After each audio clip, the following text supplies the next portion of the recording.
Bischoff did an interview where he said that you offered to bring the WWF belt to Nitro with you, but all we've ever heard from you is that you would drop the belt, on Raw the night after Survivor Series. Is Bischoff lying, or did you offer to bring the belt? No, that's not true. I mean, to be really honest, it just doesn't even make any sense. I lost the belt to Sean. I didn't have a belt. I think he's saying in the negotiations when you were first, making contact with him about coming back. No, I don't. If it was brought up, it wasn't brought up by me. Right.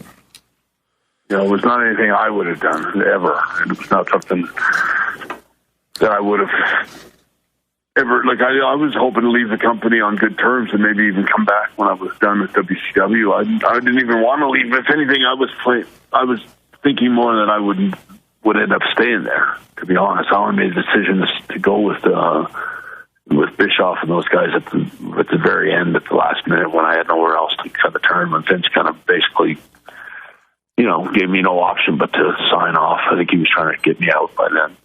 And so I didn't have a belt to do it with, and it's just not something that I would have volunteered, because it's not something I would have done. But Eric, he was having a pretty fuzzy memory with all that stuff anyway. Yeah, don't we all? I tell the story. I got a vivid memory of those WCW guys. They were so fucked up. Oh, Bret. Hey, here's the rib on me, right?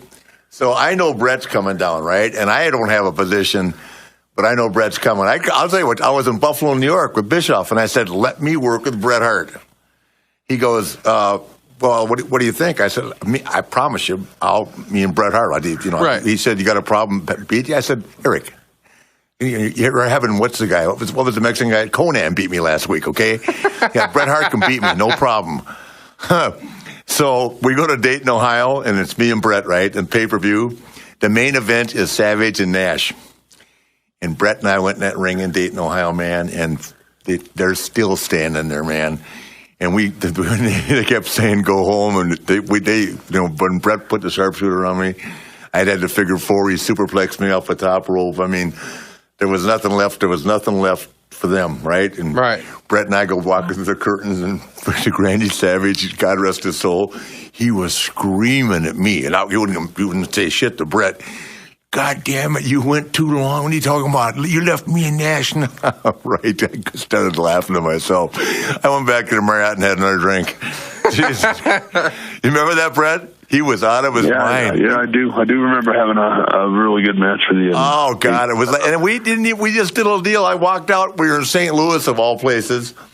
And Bret's out there, and I walk up to him. I could always make Bret laugh in the ring. And I go, so listen, kid, while you in Calgary training, I said I was in, what did I say, in Singapore, wrestling Brody, and the natives were restless, and Bret started laughing. I play back some of our YouTube stuff, man. It was worth that. We had to get paid for this stuff, Bret. I look at him and said, well, you were in the Calgary training in the dungeon. I was in Singapore wrestling Brody, and the natives were restless, and Bret started laughing. Not too much heat going on there, but we had just had There's fun. one interview where we did, I got a brown T-shirt on, and then I remember you ended up popping a bunch of elbows on your jacket and all that. I remember it was a classic. I saw it on YouTube. My wife played it for me a few months ago. Made me laugh. Made me burst out laughing at how I know. It was a hilarious. Of both of us in our prime, sort of. Yeah. Well, God. Playing along with our characters and stuff and having a lot of fun. Yeah. I go to him and say that little thing they say, like. Yeah. That's the one. That's how it started. He goes, that little rhyme you have. I mean, something. We just had great chemistry. We didn't rehearse shit. I said, Bret, let's go out there and have fun. And with St. Louis was sold out. Remember, it was the TWA Dome. That's another town that the WCW had a good house in before they killed.